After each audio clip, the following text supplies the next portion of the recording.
Erick Ruiz. I wanted to say, Erick Ruiz.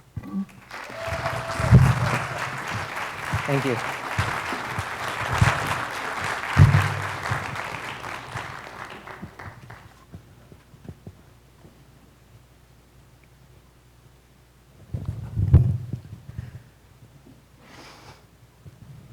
I can still smell the sweet pikake flowers in that vase at the front of the room.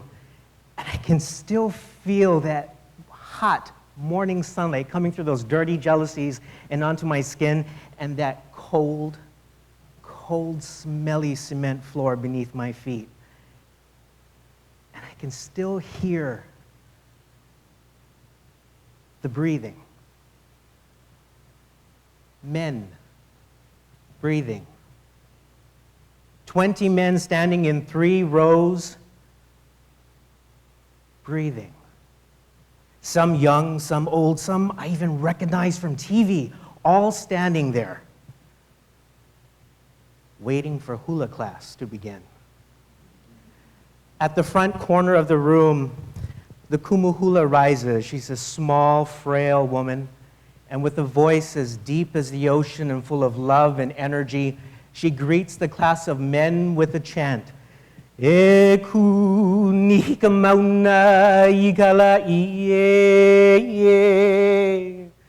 know this chant.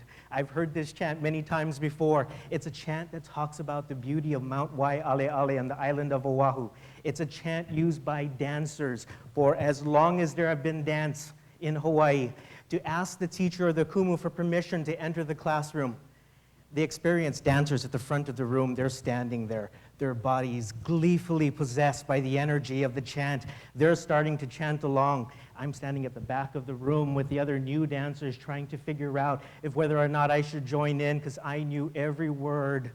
Eo vai ale ale lai wailua, hukia e la kala ni ka papa wai o ka vai kini. E ala ia e la e no nalo ka ipuha ka laula mauka o ka papa e mai paai ka leo e ole ka hea mai e. The kumu hula sits and she picks up the ipu, which is used to pound out an ancient rhythm. A rhythm used to tell the story of the creation of the Hawaiian Islands. A rhythm used to tell the story of the deities and of the kings and queens and battles won and lost.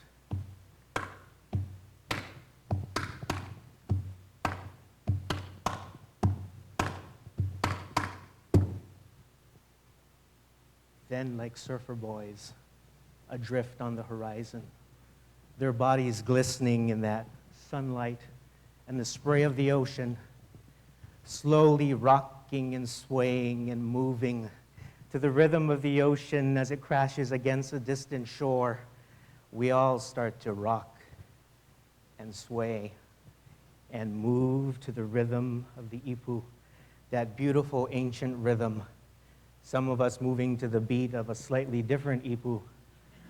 All of us moving. All of us moved. And in that moment, I joined that ancient brother and sisterhood of dancers. In that moment, I was happy. I had wanted to dance the hula for such a long time. When I was a little boy, I asked my father, "Can I dance like my sister?" And he said with his pidgin English accent, "What you like dance for? You young girl. Only girls dance the hula." I want to tell my father, no. Boys dance, men dance, real men dance too. But what little boy wants to disappoint their father? So instead, I would follow my sister to her hula classes, and I would sit with the parents in the waiting room. Always had the best seat where I could see everything, and I would sit there, and I would watch, and I would listen, and I would memorize every chant all the basic hula steps. And I would follow her to her hula performances, and I'd sit in the audience. But while everyone else was mesmerized by the beauty of the dance, by the costumes, by all the dancers moving as one, I was sitting there daydreaming. Some dancer would fall and sprain their ankle, and a teacher would call me and say, hey, you know how to dance, get up here and dance. And I would run up on that stage and I'd dance. I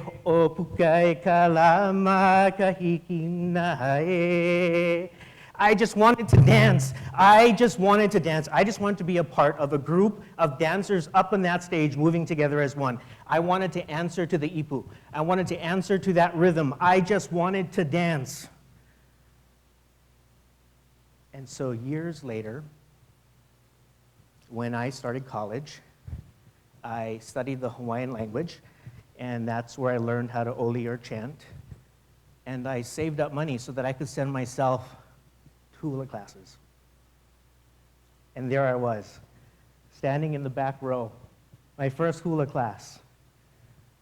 It's break time, and all the dancers are stretching. And the kumu hula calls my name, my Hawaiian name, my hula dancer name. E Ka'imi. Uh-oh. She asks, did you dance before? I wanted to say with all my heart, I wanted to say for as long as I could remember, I wanted to say yes.